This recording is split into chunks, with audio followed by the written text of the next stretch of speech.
বিসমিল্লাহির রহমানির রহিম। আসসালামু আলাইকুম। হ্যালো গাইস, কিচেন হাউজে আপনাদের সবাইকে স্বাগতম।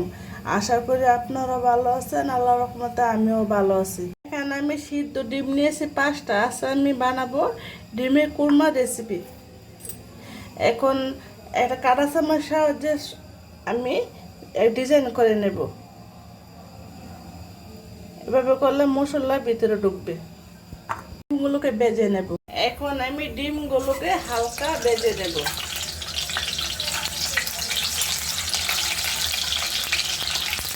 ডিম কোরমা বেশি ভাজা যাবে না, ডিমগুলোকে হালকা আগে ভাজতে হবে।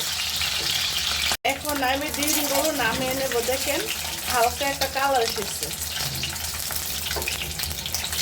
এখন আমি নামিয়ে নিচ্ছি।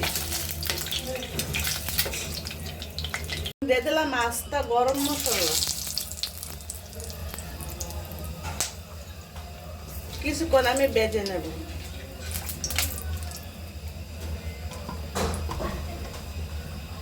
দিয়ে দেবো পেঁয়াজ, দেব হাফ চামচ রসুন বাটা, হাফ চামচ কম আদা বাটা। পেঁয়াজের সাথে ভেজে নেব আমি রসুন আর আদা।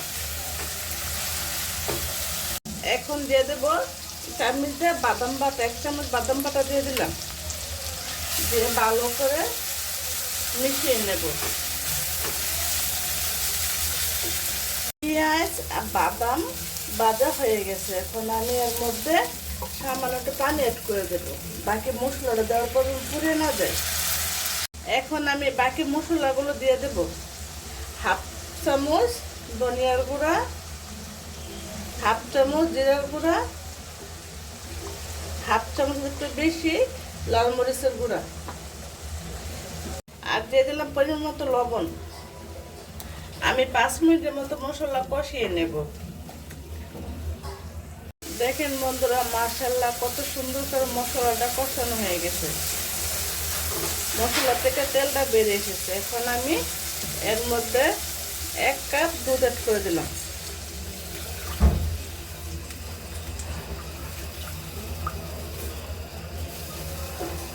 এখন দিয়ে দেব আমি ভেজে রাখা ডিম।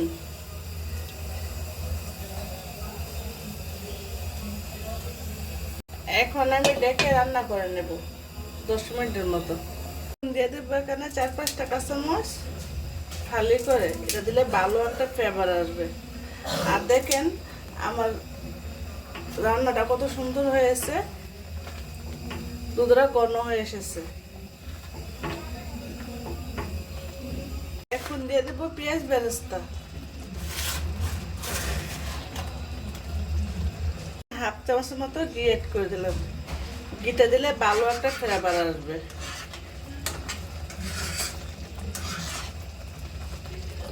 আপনাদের কাছে ডিম কুরমা রেসিপিটা ভালো লেগে থাকে লাইক দিয়ে পুরো ভিডিওটা দেখার অনুরোধ রইল।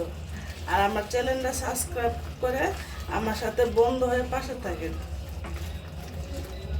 দেখেন বন্ধুরা, মাশাআল্লাহ কালারটা কত সুন্দর হয়েছে। শুধু আমার ভিডিওগুলো ভালো লেগে থাকে লাইক, কমেন্ট, শেয়ার, সাবস্ক্রাইব করে দেবেন। আল্লাহ হাফেজ।